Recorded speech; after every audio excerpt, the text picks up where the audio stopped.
Chilling.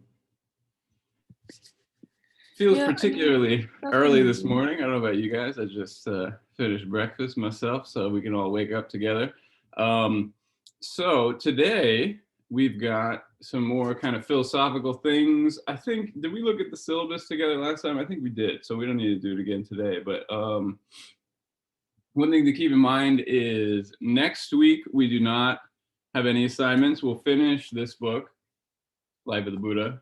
So we'll get to the exciting conclusion, and then we will read a little bit more about monks and nuns. I think next week nuns, the following week monks, and then I guess it would be 2 weeks from today you'll have your first exam. So that's maybe worth even writing in the chat. First exam is 2 weeks from today. Exclamation point. So I know it's a little early, but just so you're aware, I'll give you a review sheet between now and next class. So or now and next Thursday, I'll say, probably sometime after Monday before Thursday. And you can start reviewing the review sheet. It'll be 1 page, one normal page. It'll be 2 columns, and there'll just be a big list of all the different things we've covered, which, it's hard to believe, but we're already almost like a month into the semester. So we're getting to, a pretty decent amount of stuff at this point.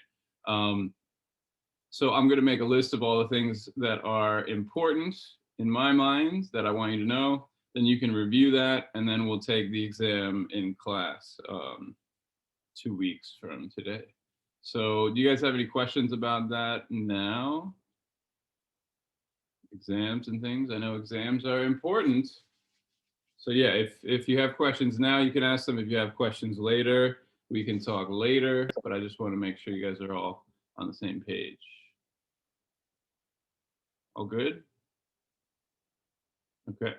Why don't we get started? So last time, the Buddha achieved enlightenment, right? Isn't that exciting? So we learned about the middle way. So that would be a good thing to put on an exam, right? The middle way. What is the middle way? Just to kind of get the ball rolling today.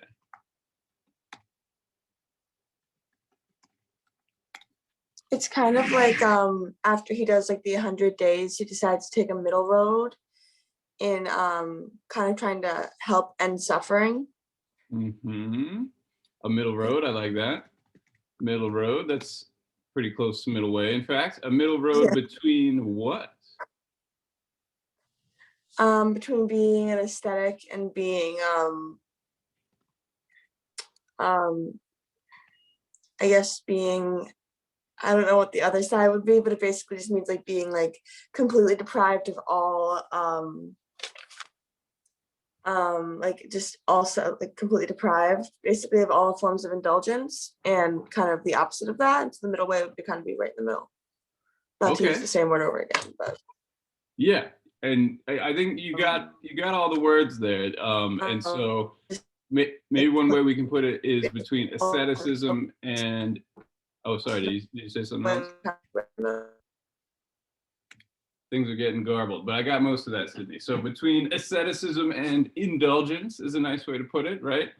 And so Sydney even described what is asceticism is extreme discipline, right? Depriving yourself of indulgence. And if you feel like this is hard to remember, all you have to do is think of the life of the Buddha, right? So when he was a young man, he had a pretty lavish lifestyle, right? He was the prince. He had a good time with his friends and even his multiple wives, right? That we didn't get a really intimate glimpse into that, but we learned a little bit about that.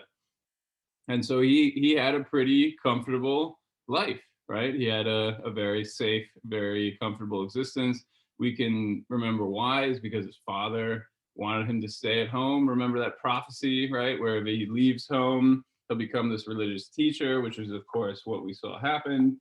But if he stays at home, he'd become this really powerful king. And that's what his father wanted him to do. So anyways, he had this very comfortable existence. We could call it indulgent or whatever you want to call it. But So this is a middle way between asceticism and indulgence. So that's very good. This is maybe a little bit harder question. Is the middle way the same as enlightenment? These things seem to happen, maybe not the same chapter, but certainly the same chunk of reading that I assigned, right? Are those the same thing? No, they're not, kind of, because the enlightenment is when the Buddha achieves knowledge, wisdom, and peace, and the middle way is almost like an action he does, as opposed to like a way of thinking. Like, Mm-hmm. so they would be different because like the middle way can come from the enlightenment and realizing his high knowledge of power, his high knowledge of wisdom, and knowing that asceticism is not going to work if he wants to end all suffering. But the middle way and them are different. As like,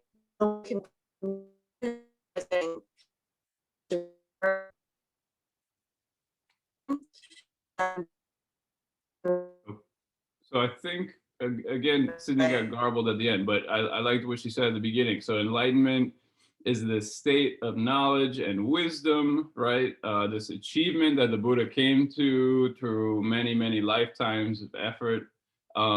Whereas the middle way is more like, well, you can see it in the term there, right? It's almost like a way of life, a way of acting in the world, right? It's not necessarily an achievement as much as an approach. And so one thing we could think about is that by practicing the middle way, one might be able to achieve enlightenment, right? Can you see that? How the middle way allowed the Buddha to ultimately achieve enlightenment, but they are not the same thing, right? One kind of leads to the other rather than being exactly the same.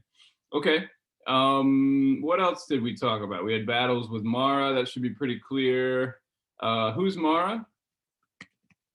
You guys remember him?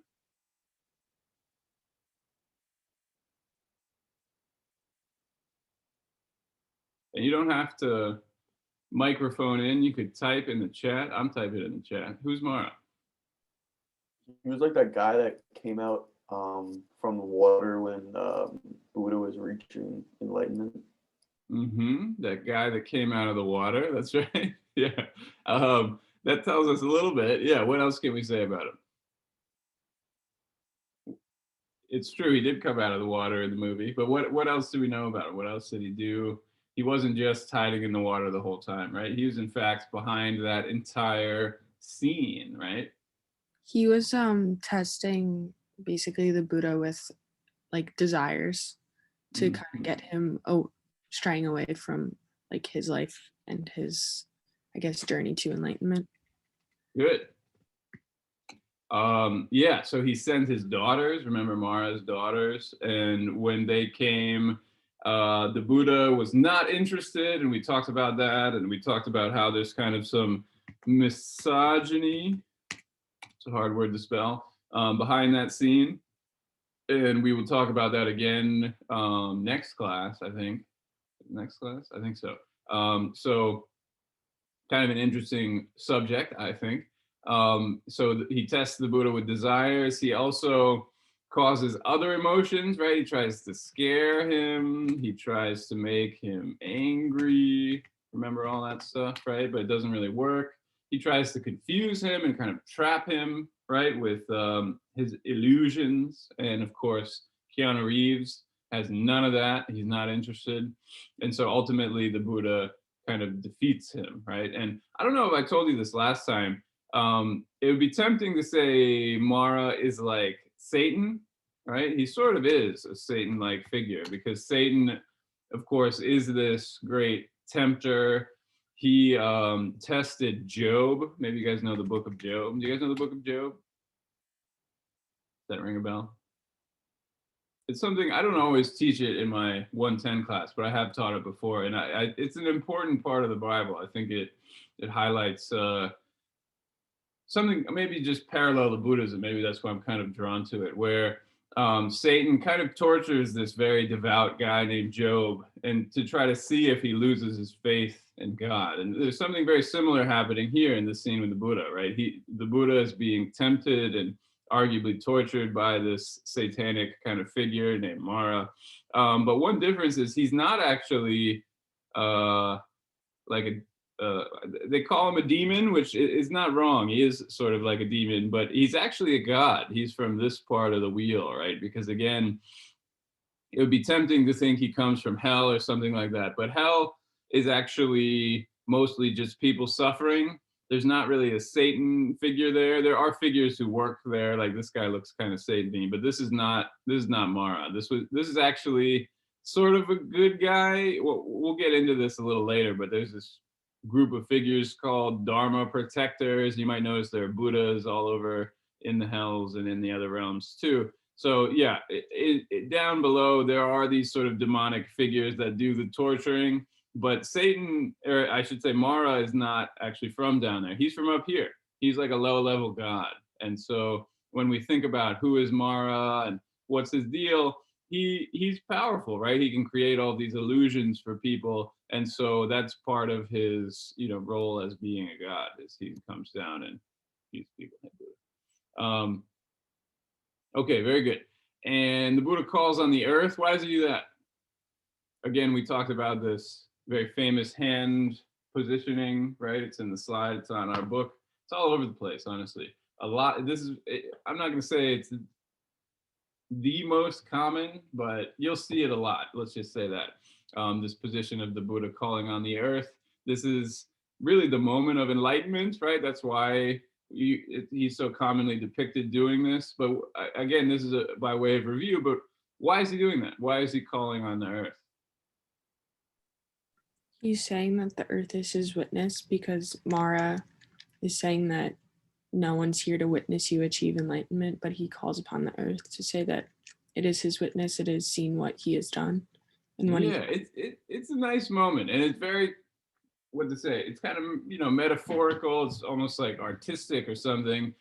You don't see a lot of moments like this in Buddhism where somebody is, I don't know, filled with doubt or being challenged, in the sense that they have to defend their realizations, right? A lot of the stories that I read from my research are more straightforward, where it's like, oh, look how enlightened this person is, and doing all these miracles and stuff. But here's a moment where the Buddha is being doubted, and he's kind of doubting himself, maybe even. But of course, he overcomes that moment of doubt. And the way he does it is by calling on the earth, right? And again, the earth is really like a god or a goddess here. It's probably a goddess. But it's kind of a fascinating image, and it forces you to think, what does it even mean for the earth to witness all of these achievements? But we talked about that in some detail last time. So again, it's very iconic, very beautiful moment where the Buddha is saying, the proof is in the pudding. I've put in the work and I'm achieving enlightenment. Get out of my face, Mara. We talked about greed, hatred, ignorance, greed. There are a bunch of synonyms for this. We could say desire. We're going to talk about why that's kind of a confusing word for Buddhism. We could talk about lust, right? That's another word, just like too much attachment, wanting something. Hatred is sort of the opposite, right? Rather than wanting to get something, you're trying to push it away. You're refusing it, you're rejecting it, you're afraid of it, you're angry at it, right? These are two sides of arguably the same coin. And then ignorance was another piece that we talked about last time too, is just not seeing things as they are, right? And so to overcome that, you need this wisdom of enlightenment that Sydney was talking about at the beginning of class. So the Buddha gains this omniscience. This is something, again, we've talked about before. But one thing I wanted to emphasize too is bliss. As you probably know, most Buddhists, I'm not going to say most, the iconic Buddhist practitioner is like a monk or a nun, right? Somebody who takes vows, shaves their head, wears special clothing, lives in a communal setting, And you might look at their life and think that's not the middle way, that's not very comfortable, that's not very happy. And I could understand why you might feel that way, right? I had the same thoughts myself. But at the same time, there is this promise, at least, of a deep sense of ease, and we could say pleasure even, right? This idea of bliss is it's a little hard to conceive what the bliss of enlightenment would feel like, but that at the very least is how it's described. So we talked last time, what did the Buddha overcome, what did the Buddha gain? And I think these two things are some, if not all, of the aspects of what enlightenment might feel like. You know everything, and you also sort of feel everything, and you feel this really deep, encompassing bliss, or at least that's the way it's described. So I guess, yeah, before we move on, any questions about all that? That was all sort of review from last time, but I think it's a good way to get the ball rolling for today. We all good? Okay. So again, more on this bliss thing. Here's the Buddha saying it, right? When we saw Keanu Reeves achieve enlightenment in the movie, again, this actor is Keanu Reeves, if you didn't know it, John Wick. When we saw him achieve enlightenment last time, it was just sort of, he just kind of disappeared, right? We didn't get the sense that he had some pervasive, all-encompassing, blissful feeling. But when we read the book, here it is, right, on 62. And let's see. So this is the enlightenment chapter. He achieves enlightenment. The gods are excited. I don't think we went over these slides. That's why I put them in here. The gods are celebrating. They're like, hey, good job, Buddha. They're all giving each other high fives. They compare the moment to like butter and buttercream. I don't know if you guys have made butter before. I've not ever made butter, but my understanding is that there's this chunk that develops in the middle, which is the butter, and then there's also this sort of liquid that's very creamy and delicious. And so the gods are basically saying, Buddha, your enlightenment is like this butter, but we still can enjoy the cream, right? We're also feeling pretty enlightened ourselves. So again, it's this team effort that we don't get to see in the movie, right? The gods are from start to finish to climax all over the place. The gods are there. And here's another example. They're there the moment he achieves enlightenment. And the Buddha also describes the bliss that he feels. The teacher spoke, virtue brings bliss, which again is sort of an interesting line. I feel like a lot of the time we think of discipline as like you're gritting your teeth and trying to get through it. But what the Buddha is describing here is that when you're doing it right, living a virtuous life has this sense of ease and bliss that comes along with it. It removes every pain. The virtuous person's goal is always achieved. The demon vanquished. I quickly reached awakening. I won release from suffering. I won release from suffering. Peaceful, cool. Whoever practices virtues find content. So again, we get a little glimpse of what it might feel like, right? In the words of the Buddha himself. Mara, being the jerk that he is, says, hey, isn't it time for you to go into final nirvana? And nirvana, of course, means enlightenment. So final enlightenment, that's something we'll talk about more today. But it goes to show there are two kinds of it. Actually, there are many, but here, let's just say two kinds of enlightenment, where the Buddha is a young man, he achieves this sort of enlightenment. And then when he's an old man, he achieves what we could call final enlightenment, which is a synonym for dying, right? It's sort of an honorific, maybe you guys don't know this word, honorific way of talking. Like in the Tibetan language, there are many ways to talk about death. Like if you talk about a dog who is dead on the side of the road, you use one verb and one way to describe it. If you talk about a human, especially one that you respect, you would use a slightly different word, a more kind of elevated word. And if you're talking about your teacher or the Buddha or someone like that, you'd use this very fancy word, which basically means final enlightenment, right? The implication is that they've reached this enlightened state. but it also has this sense that they passed away, right? That they have died. And so that's what Mara is talking about here. He's saying, hey, you've done it. Good job. You achieved enlightenment. Isn't it time for you to go, right? Get out of my illusory world and quit causing problems for my illusions. And then the Buddha says, no, until monks are famed as disciplined elders, the word Buddha, Dharma, Sangha are firmly established in the world, I'm not gonna leave. So again, he's sort of sticking to his guns, sticking to his vow, right? Remember, he had that vow that he's going to liberate people from suffering, and we see that happening here. Mara tries to push him out, and he says, "Screw you, I'm sticking around," right? And so then there's kind of this interesting moment where, after his enlightenment, again he has this moment of doubt, right, where he's thinking, "All right, I'm looking at page 67 now.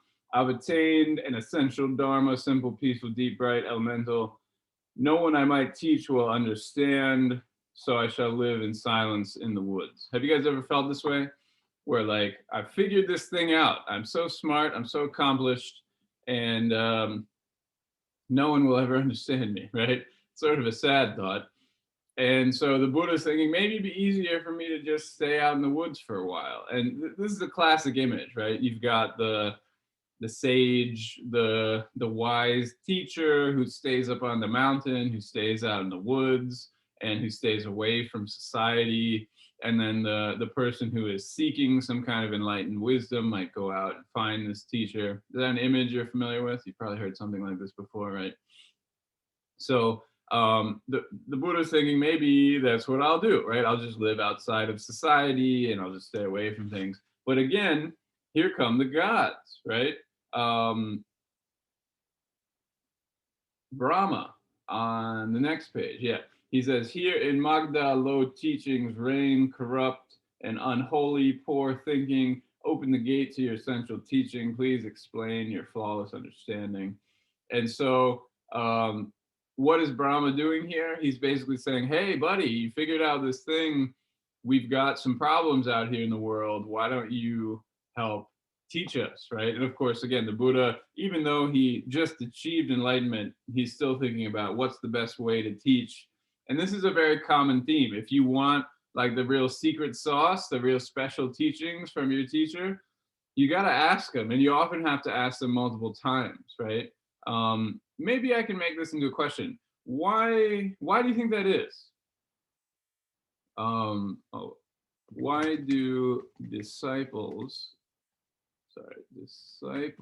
need to ask their teacher for the teachings before, let's say master, because the word teacher is too much. All right, master for the teachings before the master will be willing to teach? What's the point of that? It feels a little like formulaic, right? We talked about how the Buddha, like the whole point of him coming to the world was to achieve enlightenment and to help people. Why would he wait for people to come and request his teachings before he goes out to teach?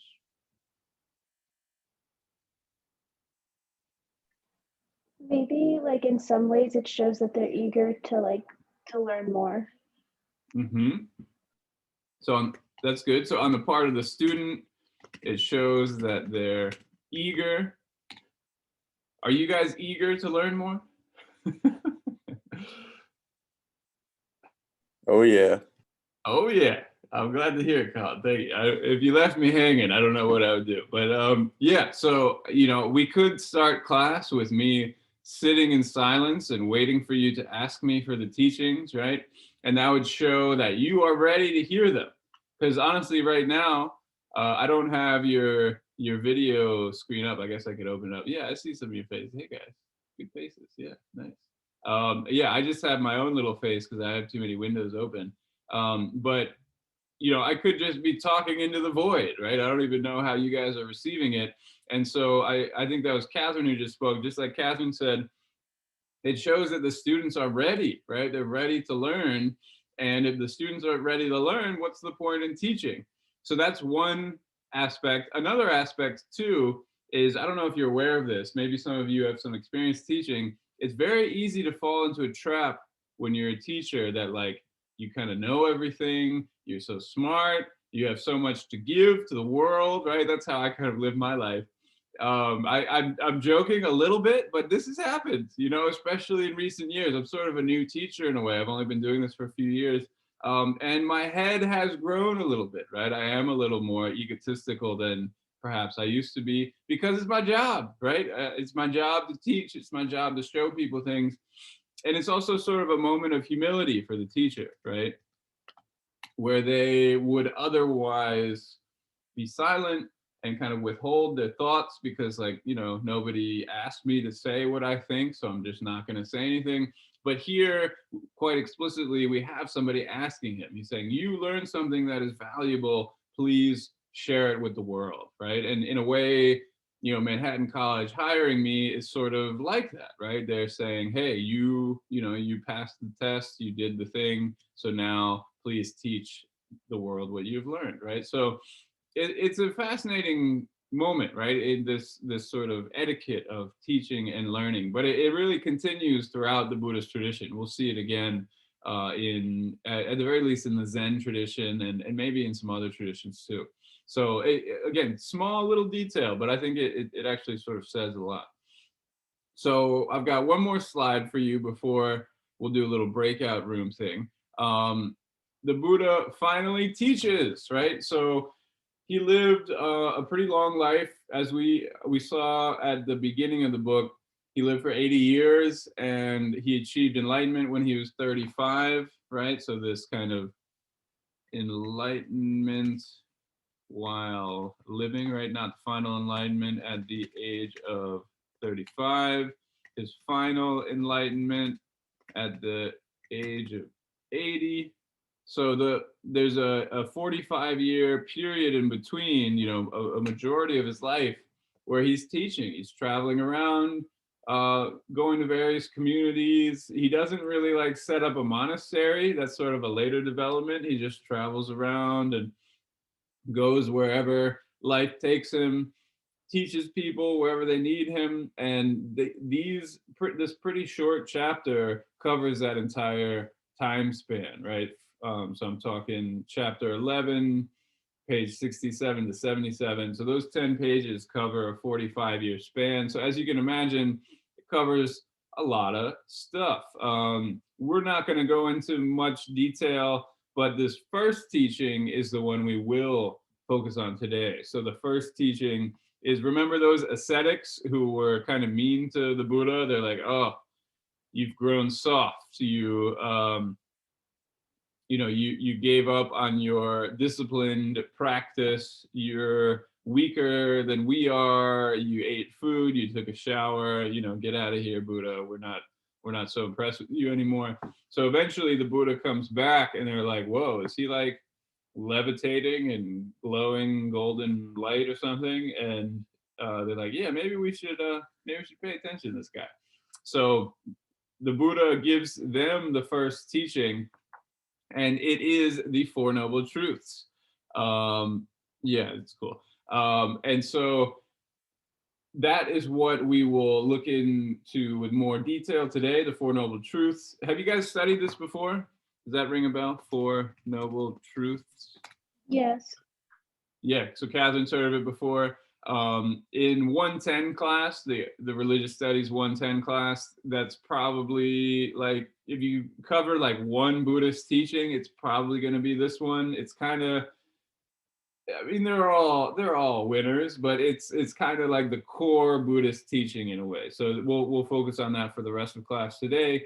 And in this chapter, you get some other teachings too. We get the perfection of wisdom, the Kala Chakra teachings, the 8 famous stupas. So there's a lot of other teachings that are attributed to this moment where he achieves enlightenment and he's beginning to show the world what he has learned. But the first one, and arguably one of the most important ones, is this teaching of the Four Noble Truths.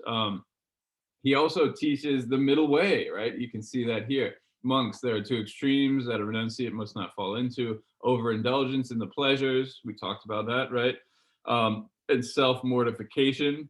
That's another fancy way of talking about asceticism, where you kind of punish yourself. You must abandon these two extremes and take up a middle path. So again, the middle path is key here. Okay, so with that all being said, why don't we turn to the Four Noble Truths? I guess before we do, any questions?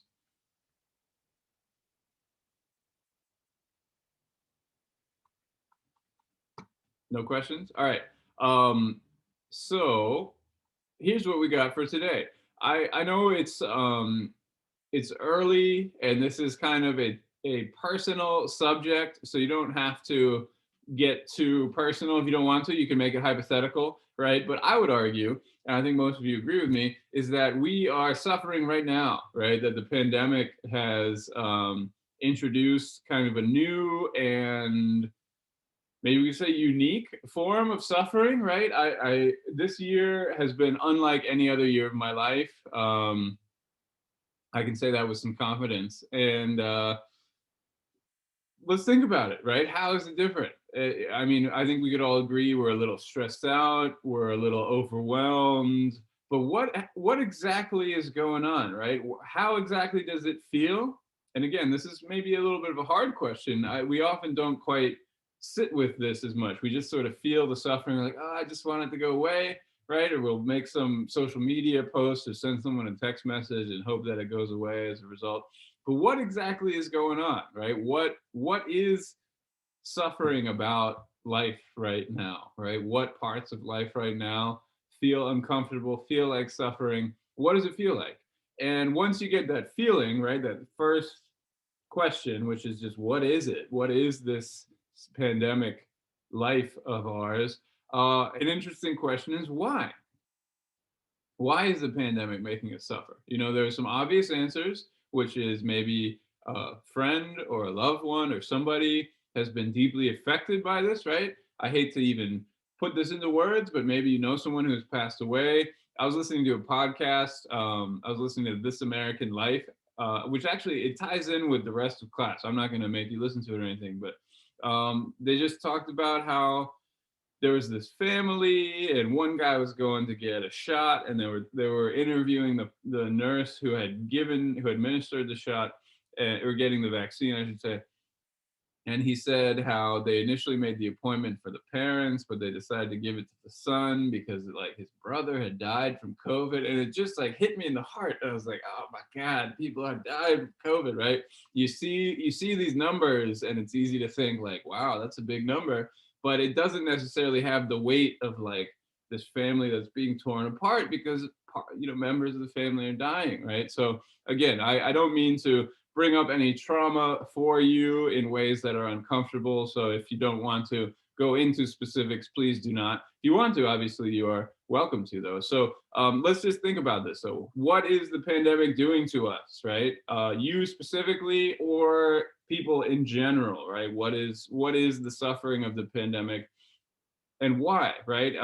Again, if you are not directly affected by the pandemic, why is it making you suffer, right? What exactly is it doing to you? And I would argue it is doing something, but it's again a little slippery, more slippery in that sense.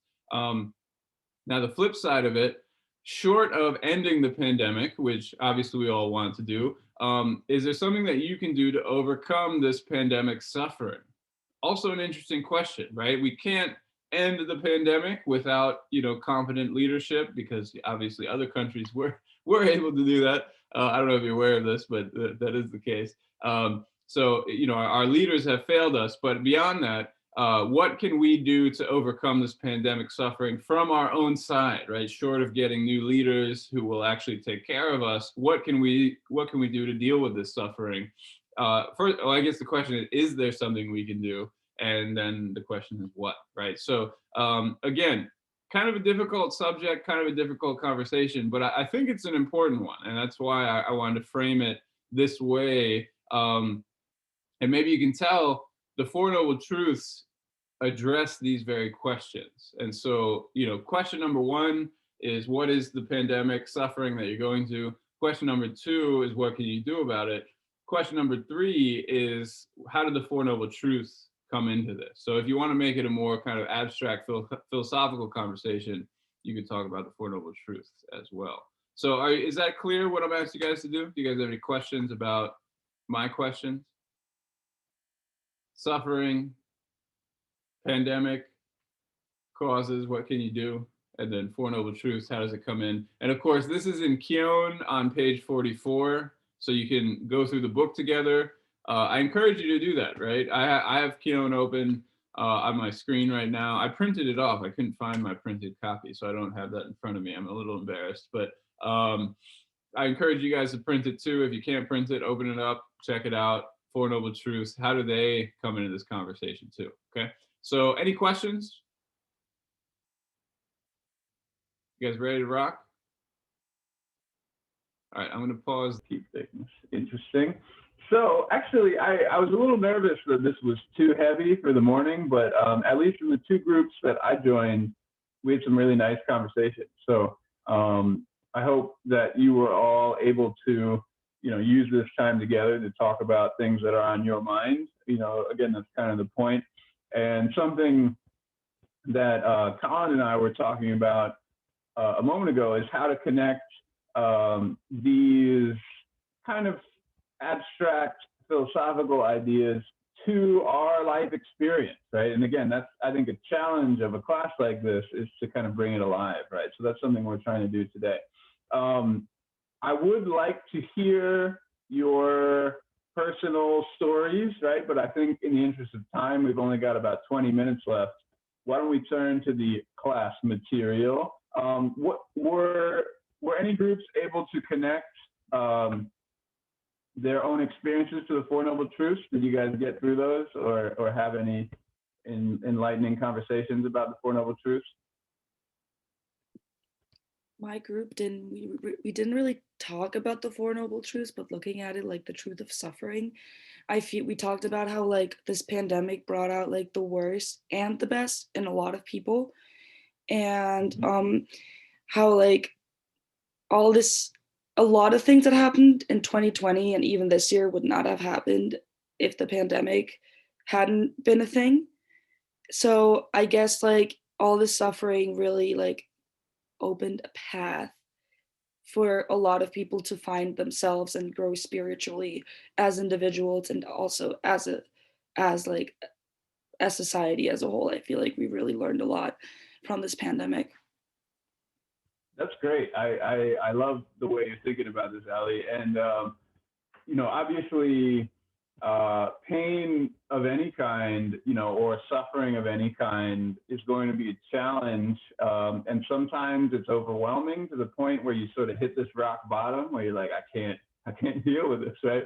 But a lot of the time after that rock bottom, you come back from it and you enter into this space that Ali was just describing, right? Where you can learn from your suffering, right? And in fact, in some Buddhist teachings I've been doing research about, there's this famous teacher named Padamba Sangye, and he had this line that really struck me, where it's basically like, life is filled with suffering, but suffering can bring you to this place where you want to improve, right? It sort of lights a fire underneath you where you're like, all right, things are real bad right now. Let's think about why they are this way, right? And again, we end up with these Four Noble Truths. It makes you think about, why am I suffering? So, and again, forgive me for, kind of pushing the material, but, we can do these things together. It makes you think about, okay, first of all, am I suffering? Answer is yes, as we've all been discussing. Yes, we are suffering. The Buddhists have this line that we were talking about in one of my groups, where the Buddha is talking to the monks, and he's saying birth is suffering, sickness is suffering, old age is suffering, death is suffering, blah, blah. And he goes through and he's listing all these things off. But again, if we look at this carefully, we can see many of the things that we are going through in this list, right? Association with what is pleasant, dissociation with what is, association with unpleasant, dissociation with what is pleasant. I mean, it's sort of breaking it down and making these very general categories. But again, I hope you're able to connect these with your life in the sense that we're not getting what we want, right? Dissociation from what is pleasant. I want to be able to go outside and breathe the air. I want to play frisbee and see my friends. I want to be able to go to a bar or a restaurant and sit down and have a meal there. You know, takeout is fine, but like, you know, I haven't been to a restaurant in a goddamn year, right? It's been a long time. And so I haven't been able to get what I want. And, you know, it might feel a little like silly or something to get bent out of shape about that, but that's real, right? This dissociation from what you want, from what is pleasant. That is a real problem that we're all dealing with. And then association with what is unpleasant, right? Having to deal with all the difficulties of life, losing people, pain, grief, sorrow, lamentation, despair, all of these things we are going through right now, right? So the Buddha is trying to point these things out. I think an interesting question, though, is why, right? According to the Buddha, why do we suffer? According to these Four Noble Truths. What's the deal? We suffer because of craving. Because of craving. Yeah, so how do we make sense of that, Jocelyn? I mean, in like this example with the pandemic, it would be instead of like, oh, like I need to go out to restaurants, I need things to get back to normal, I need to like XYZ, just kind of making, and this is kind of what we talked about in our group too, but like making peace with just like whether it's being at home or just being rather than like wanting things. Yeah, I think you hit the nail on the head, and it obviously this is easier to say than to do, right? But just like Jocelyn is saying, okay, Bill wants to go to a restaurant, Bill wants to go to a bar, Bill wants to see his friends, Bill wants to have human interactions. I mean, in a way, we are very fortunate because we have class, right? Imagine life without class even, right? What would that even be? It's hard to imagine. I guess I can't imagine it because that was life over the summer, but very isolating, right? Very difficult. And so what Jocelyn is saying, and I think she's reading this correctly, there are certain cravings, right? Which is a certain type of desire. I mentioned we were going to talk about different types of desire. Craving, which gives rise to various sufferings in our life, right? We have this thirst for sensual pleasure. And so that's, you know, Bill wanting his nice dinner, Bill wanting a delicious beer, Bill wanting other forms of pleasure that are derived from human interaction.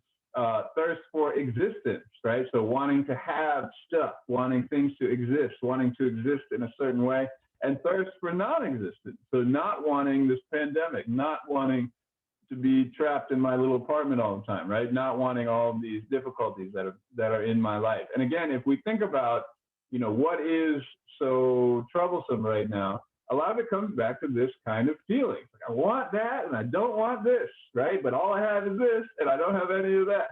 And so this specific kind of desire, what we might call craving, tanha, I think can kind of help us get a sense of, again, where the Buddhists take it. You don't have to take it this place, but one thing you'll see is the Buddhists like to think about the role of emotions, right? The role of emotions and motivations in suffering and how we might be able to alter these things. One thing I talked about with Brendan in the first group I joined is keeping sort of a positive attitude. And again, this is something that the Buddhists are really interested in, is how do you do that, right?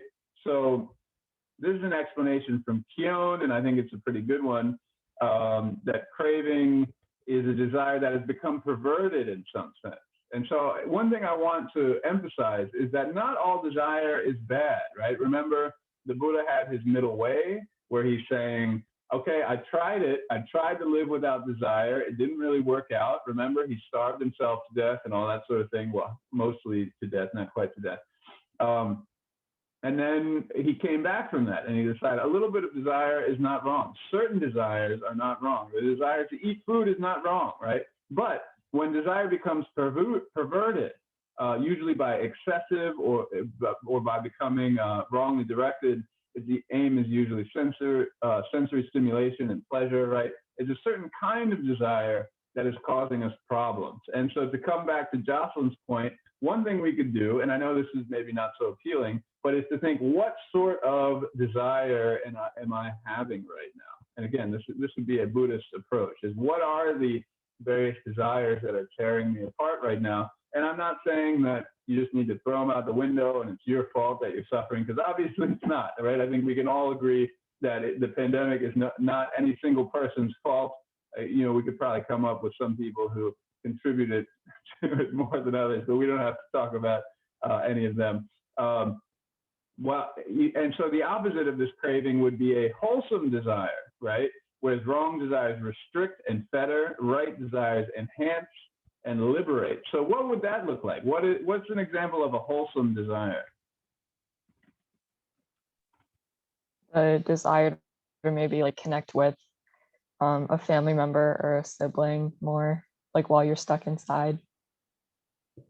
Wonderful. Yeah. So you're stuck inside. You want to do something good with your time. I think that would be a wholesome desire, right? Wanting to do some positive thing. You could try to be productive or something, but I like where Jocelyn took it, is she said, why don't we connect with the people around us, right?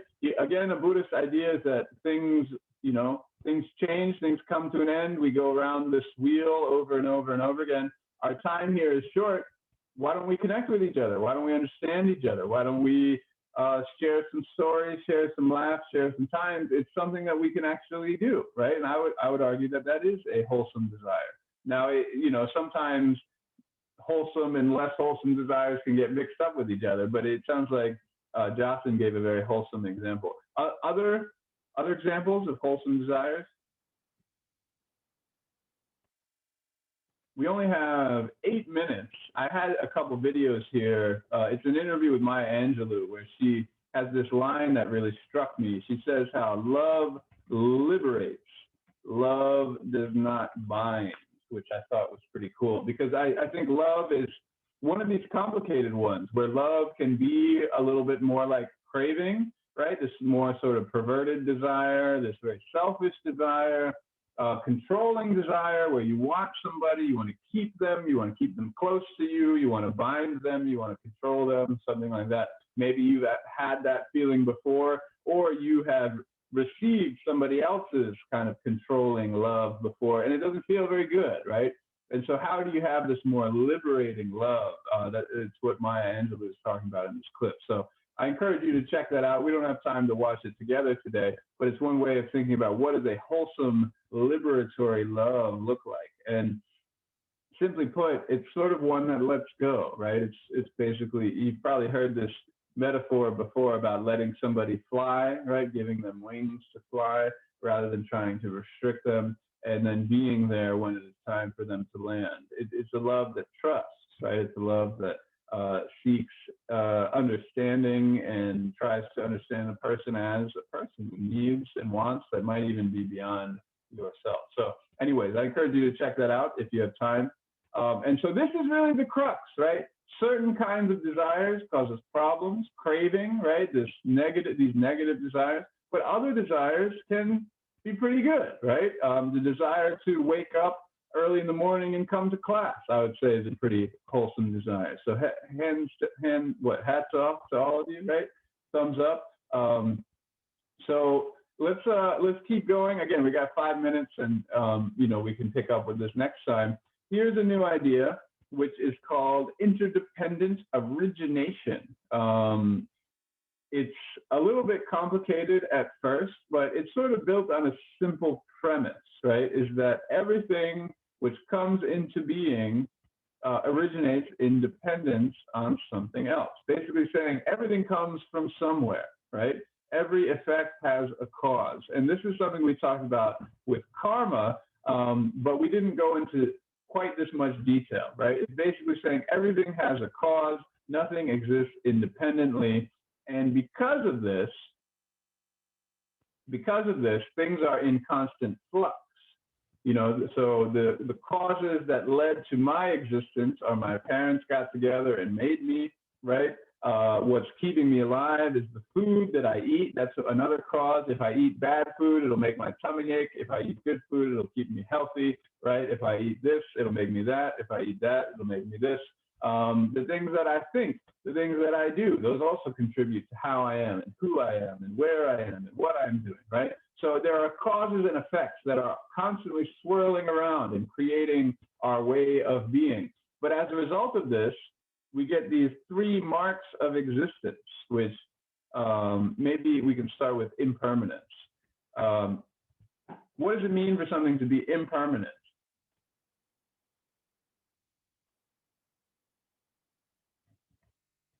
You It probably doesn't know the last word. forever.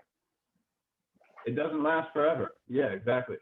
And of course, you probably know the word permanent. That's used a little more often. Permanent marker. So according to the Buddhists, is a permanent marker really permanent? No. No. We should sue them for false advertising, right? Even a permanent marker. No, it's sort of a stupid joke, but it makes you think about these words, right? Even a tattoo. I could get a tattoo that says tattoos are impermanent, right? Would that be cool? Be kind of cool. Why is a tattoo impermanent? Because I mean, it could like fade, or like technically it could be removed. It could fade. It could be removed. I'm trying to stretch you a little bit more than that, though, Jocelyn. I know Because we're not permanent. because we're not permanent. The skin you put it on is not permanent. That skin will die, will decay, will become worm food, right? And so again, this is something that there are not a lot of like facts that I'm going to present you in this class, but this is a fact that the Buddhists put a little bit of a qualification on this, but basically everything is impermanent, right? All things exist in this state of flux. They're all coming into existence as a result of these other causes and conditions. And because of that, they're impermanent, right? They're going to disappear one day. Now, what does that have to do with suffering? Why does this state of flux and impermanence cause us to suffer?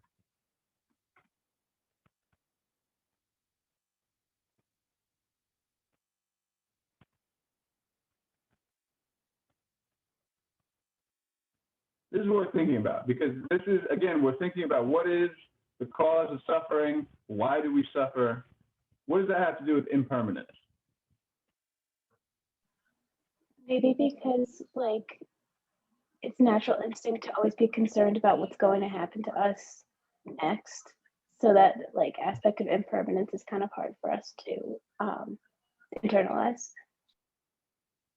I like the way that Catherine put that, yeah. You know, how do you guys live your life? You're thinking, what am I doing this semester? What kind of homework do I got to do this week, right? What do I got to prepare for? What do I got to think about?